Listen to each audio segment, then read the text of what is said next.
Hello and welcome to Breakfast All Day. So good to see you guys. I'm Christy. That is Matt.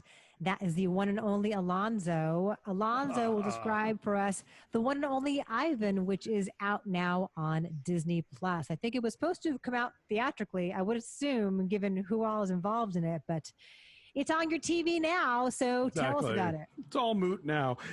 So this is based on a children's book, which is based on an actual story. Ivan is a gorilla who performs as part of a little mini circus that does shows inside of a dying shopping mall. And his shtick is that he comes out and roars and is angry, but he's, of course, very sweet and very kind and voiced by Sam Rockwell. The other animals are voiced by the likes of Angelina Jolie and Helen Mirren and Danny DeVito. So one day a baby elephant shows up in the hopes of boosting attendance, voiced by the young Brooklyn Prince from the Florida Project. She brings in more customers, and Ivan is a little annoyed at being displaced as the headliner.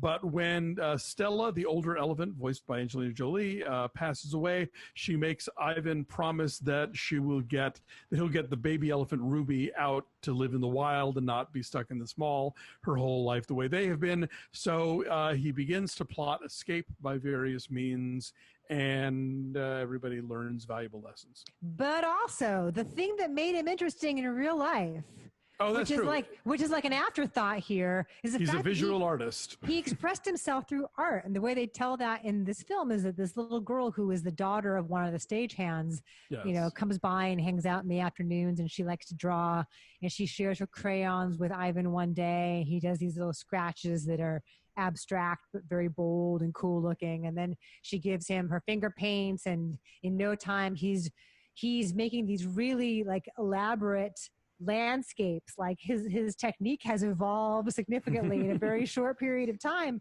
and everyone's like, oh, he's painting where he wants to be free.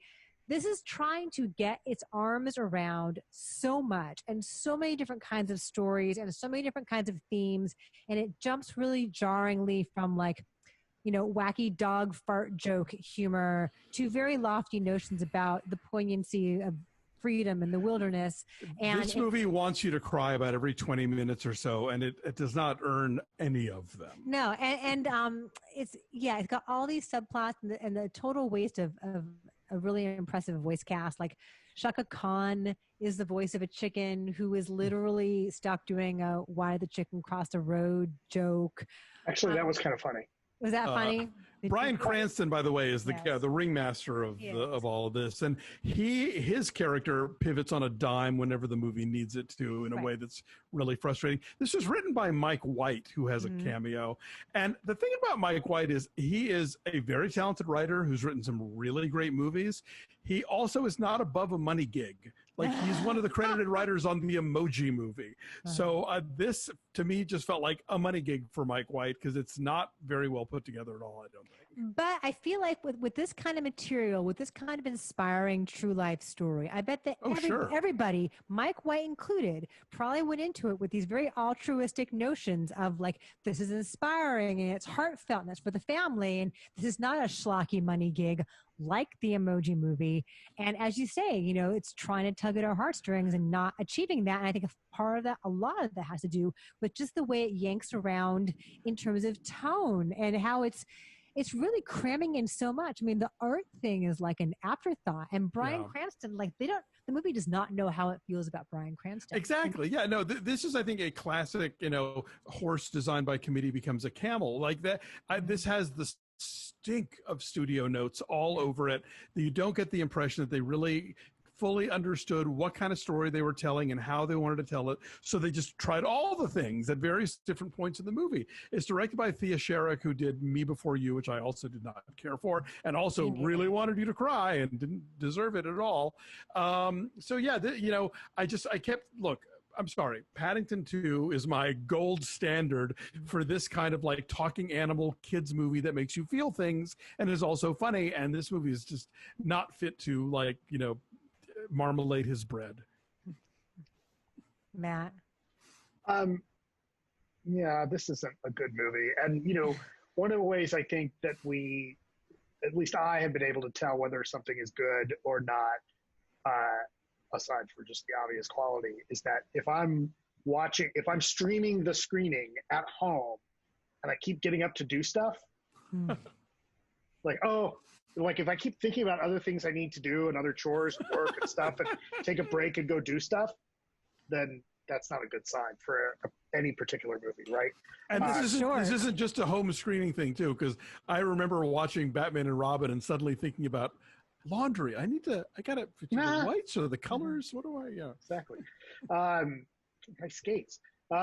This movie is it's kind of tedious. I mean, the voice cast gives it their all, and Danny DeVito's playing the same role that he did in Look Who's Talking Now, I think. And when you're gonna throw every kind of joke in there, right? Like the chicken crossing the road, or you have Shaka Khan reference one of her songs, right? Which is funny. Though? For a chuckle, for like a minor chuckle. Considering there's so few other like funny jokes, like how do you leave out the dog? Like how do you leave out any reference in the art, like the dog saying, like how do you not write a joke for the dog about not seeing color? Right? Like, what do you mean you got 10 crayons? What do you need all those for? Like, what do you mean they're different colors, right? Like, that's funny. Here's a question I have. When is this set? Because like at one point when they trot out the baby elephant for the first time, a little girl in the audience takes her picture with a camera. And then in all the flashbacks where Ivan remembers being like a baby gorilla and first living with Bryan Cranston, it's clearly meant to be like late 60s, early 70s. Like it's sort of a period piece, but the movie doesn't tell you, and it doesn't really show it. It doesn't establish the world well enough that you like understand that's happening. You have to kind of look for these weird clues until the end, right? And then you get the then you find out you get the real story. Sure, and yeah. So but during the movie, right? And early 90s is when they got the gorilla to the shelter, right? To the zoo. Well, yeah. So, and then at some point, all the animals decide. Again, they can all talk to each other. Yes. Bryan Cranston can't hear them talking. So they all decide. Or is it like Toy Story? Right. They're tired of living in captivity, and they want to be free. And so now all of a sudden is Bryan Cranston a bad guy for having held them in captivity? Well, that's the thing. Bryan Cranston is portrayed as this like peach of a guy, and you see him raising Ivan as his own, is very adorable and very sweet and loving. But then suddenly he has this whole scene where he like yells at the baby elephant and trains it too hard because they need to, like get more butts and seats or whatever. And it's like, who's this guy? Where did that character come from? And like I said, if they need him to be nice, he's nice. If they need him to be a shit, he's a shit. And it's just like, there's no character there. I will say that Sam Rockwell, being Sam Rockwell, always finds really inspired avenues into whatever character he's playing, whatever dialogue he has. And so he has some line delivery here that is unexpected and inspired. And he'll find ways into a character that make it more interesting than perhaps it is on the page. And he and Danny DeVito as the scruffy little terrier who is the stray dog who kind of hangs out with them. They've got a nice little easy Bob. He gets a name eventually. They have a nice banter with each other. But again, like Angelina Jolie, she's a producer on this film too, is supposed to be like this sort of saintly kind of guru to all of them. Matriarch. Right. And all that results in, and the way her character is developed here is like she just talks very quietly and says some pseudo profound things and then reaches out her tusk, and then the gorilla holds her tusk like they're holding hands, and there's just nothing to her trunk. Her trunk. Yes, that's what I meant. Thank you. And they assign all this like philosophical significance to her time in the film that is never earned, Matt. Nothing is earned. Nothing is earned. No, it's not. So it doesn't have gravitas. It's not. I tried to get Nick to watch this with me, and he bailed after about 25 minutes. He's like, it looks stupid. I said, give it 20 minutes and see what happens. And he gave it like 25, and he's like, I'm out. Well, like for the get-go, I'm like, really? A mall with wild animals in it? And you find out later that, yes, the real Ivan did live in a mall for decades, which is fascinating, but the movie doesn't present that in a way that it feels like that. This is a perfect example of how you can tell a true story so badly that it feels like it can't be real.